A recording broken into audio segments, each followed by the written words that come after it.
अस्सलाम वालेकुम, this is आरा शफ़ी। उम्मीद करती हूँ आप तमाम लोग खैर खैरियत से होंगे और मेरी तरह आप सब भी इस T20 वर्ल्ड कप को बड़ा एंजॉय कर रहे होंगे बिकॉज बड़े ज़बरदस्त मैचेस अभी तक देखने में आ रहे हैं। ख़ासकर दोबारा जिक्र करूँगी एसोसिएट टीम्स का, जो कि सरप्राइज़ पे सरप्राइज़ करती हुई नज़र आ रही हैं। तो आज भी जी एक इम्पॉर्टेंट मैच है बिटवीन आयरलैंड एंड इंडिया और सबकी नज़रें इस मैच पर हैं क्योंकि ये भी जनाब न्यूयॉर्क में ही होने जा रहा है, जिसकी पिच को लेकर काफ़ी ज़्यादा कंसर्न्स खड़े हो गए हैं। साबिक क्रिकेटर हों, एनालिस्ट हों, कमेंटेटर्स हों, सबकी जानिब से ही इस पिच की तरफ निगाहें हैं और काफ़ी लोग इस पिच से मुतालिक सवालात करते हुए नज़र आ रहे हैं। गुज़िश्ता रोज़ भी हमने देखा कि नीदरलैंड और नेपाल के दरमियान मैच खेला गया है डैलिस में।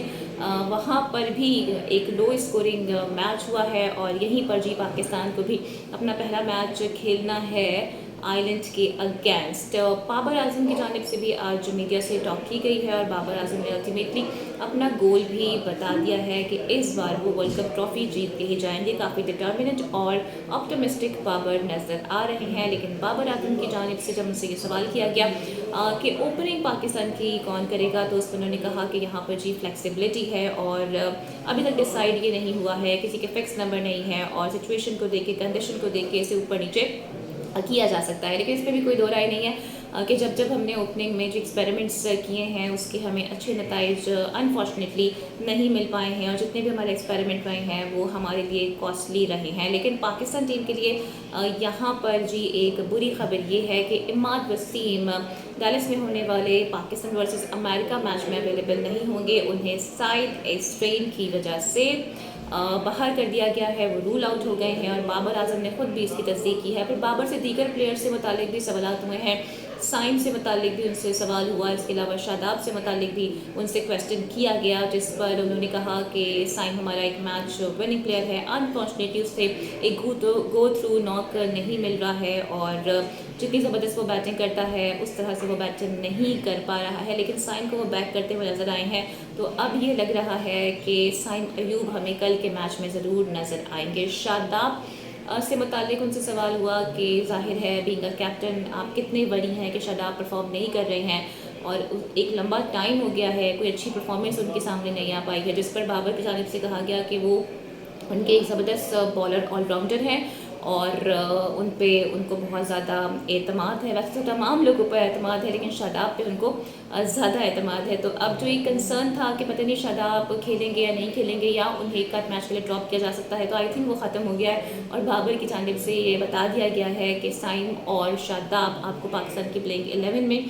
नज़र आने वाले हैं। जहाँ तक इमाद वसीम की बात है तो बड़ा ज़बरदस्त वो परफॉर्म कर रहे थे। अगर आप उनके लास्ट मैचेस देखें तो कोई 6 मैचेस उन्होंने खेले हैं, 19 ओवर्स करवाए हैं और 5 विकेटें उन्होंने ली हैं, जबकि जो उनकी एवरेज रही है रन देने की पर ओवर वो अप्रॉक्सीमेटली 7 रन्स की है, जो कि एक अच्छा फिगर है और काफ़ी इंप्रेसिव बॉलिंग कर रहे थे। और पाकिस्तान का अगर ओवरऑल हम इस वक्त बॉलिंग अटैक देखें तो सबसे ज़्यादा इंप्रेसिव वो थे। अमेरिका जी पहले ही जीत के साथ इस टूर्नामेंट में अपना खाता खोल चुका है, तो कॉन्फिडेंस लेवल उनका बहाल है। वैसे भी अमेरिकन टीम की जानिब से ये वाज़े कर दिया गया था कि जिस अप्रोच के साथ हम खेले थे कनाडा के अगेंस्ट, उसी अप्रोच के साथ हम खेलेंगे पाकिस्तान और इंडिया के अगेंस्ट भी।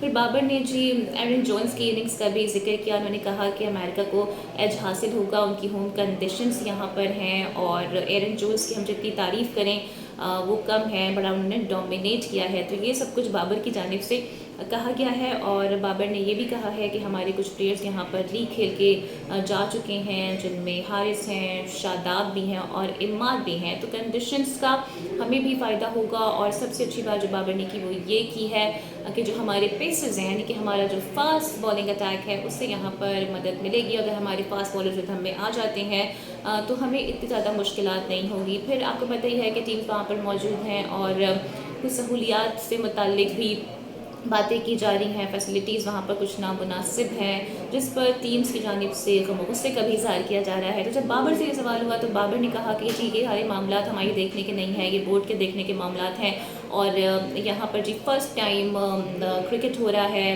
तो जाहिर है बहुत सारी चीज़ें होती हैं जिन्हें मैनेज करना होता है। लेकिन हमारा फोकस इन चीज़ों पे नहीं होना चाहिए, बल्कि हमारा फोकस इस बात पे होना चाहिए कि हम कितनी अच्छी क्रिकेट यहाँ पर खेलते हैं। फिर सीनियर प्लेयर्स का भी उन्होंने जिक्र किया और आपको पता है कि सीरत अब्दुल बाबर ख़ुद भी आते हैं, रिजवान भी आते हैं, इफ्तिखार भी आते हैं, शाहीन भी आते हैं और हारिस भी आते हैं कि इन्हें ज़िम्मेदारी का मुज़ाहरा करना होगा और फ्रंट से लीड करना होगा, एग्रेसिव क्रिकेट खेलनी होगी, अप्रोच को थोड़ा एग्रेसिव रखना होगा, स्ट्राइक रेट को देखना होगा। फिर बाबर ने एक तरह से ये भी कह दिया है कि यहाँ पर चूँकि लो स्कोरिंग मैच हो रहे हैं, कल का मैच भी हमने देखा कि 109 रन ही उसमें बने हैं, तो विकेट थोड़ा सा स्लो ज़रूर हो गया है। और डेफिनेटली जब मज़ीद भी इस पे मैचेस होंगे तो ज़्यादा हमें अंदाज़ा होगा कि विकेट किस तरह से यहाँ पर है, कंडीशंस क्या होंगी। तो अभी तो बहुत इंपॉर्टेंट ये हो गया है कि कैसे अपने आप को क्लाइमेटाइज करना है इन तमाम तर सिचुएशंस के साथ। और बाबर काफ़ी डिटर्मिनेंट नज़र आ रहे हैं और अल्टीमेटली बाबर ने अपना गोल बता दिया है कि इस बार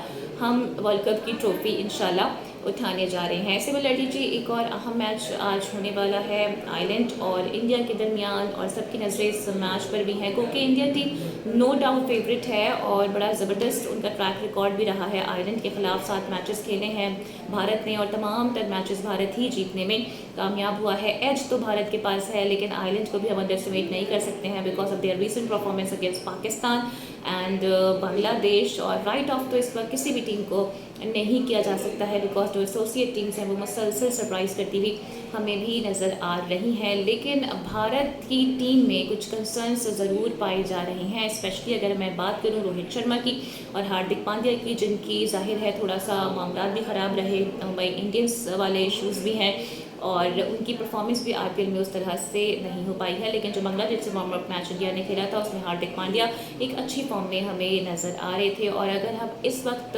इंडियन स्क्वाड देखें बेसिकली तो 3 प्लेयर्स ही हैं जिनमें बुमराह हैं, विराट हैं और कुलदीप यादव हैं जो आपको इन टच नजर आएंगे। विराट कोहली पे ये बात हो रही है कि उन्होंने प्रैक्टिस नहीं की है, टीम को देर में ज्वाइन किया है। तो विराट आई थिंक ऐसे प्लेयर हैं कि वो अपने आप को सिचुएशन के साथ, कंडीशन के साथ ईज़िली हम आहंग कर लेते हैं, तो उनके लिए इतना ज़्यादा इशू नहीं होगा। फिर आपको याद होगा 2003 की बात मैं करूँगी जब सचिन तेंदुलकर ने बहुत ज़्यादा जी प्रैक्टिस नहीं की थी, लेकिन पाकिस्तान के अगेंस्ट जब वो मैदान में उतरे थे तो उन्होंने 98 रन्स की एक तूफ़ानी इनिंग्स खेली थी। तो प्लेयर के लिए इतना ज़्यादा इशू नहीं होता है अगर वो प्रैक्टिस ना भी करे बिकॉज लॉन्ग टर्म से क्रिकेट खेलते हुए आ रहे हैं। और फिर आईपीएल में तो ज़बरदस्त तैयारी हो ही गई है इंडियन प्लेयर्स की भी।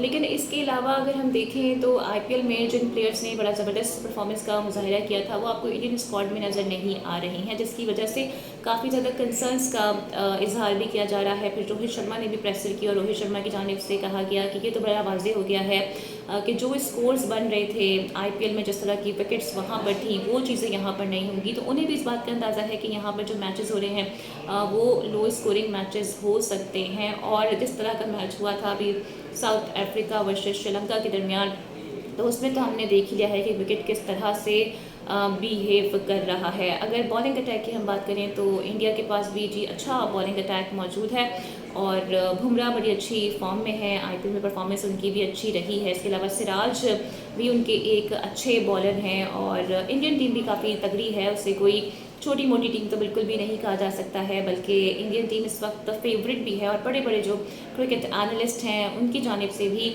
यही कहा जा रहा है कि इंडियन टीम आपको फाइनलिस्ट में नज़र आएगी। लेकिन क्वेश्चन यही खड़ा होता है कि इंडियन टीम जो कि 2013 के बाद कोई भी आईसीसी इवेंट जीत नहीं पाई है और लास्ट अगर मैं बात करूं वर्ल्ड कप की या फिर वर्ल्ड टेस्ट चैम्पियनशिप की, तो 2 बार उन्हें ऑस्ट्रेलिया के हाथों शिकस्त का सामना करना पड़ा है। नॉकआउट मैचेस में वो भी चोक कर जाते हैं और ये सबसे बड़ा जी कंसर्न है भारतीय टीम का।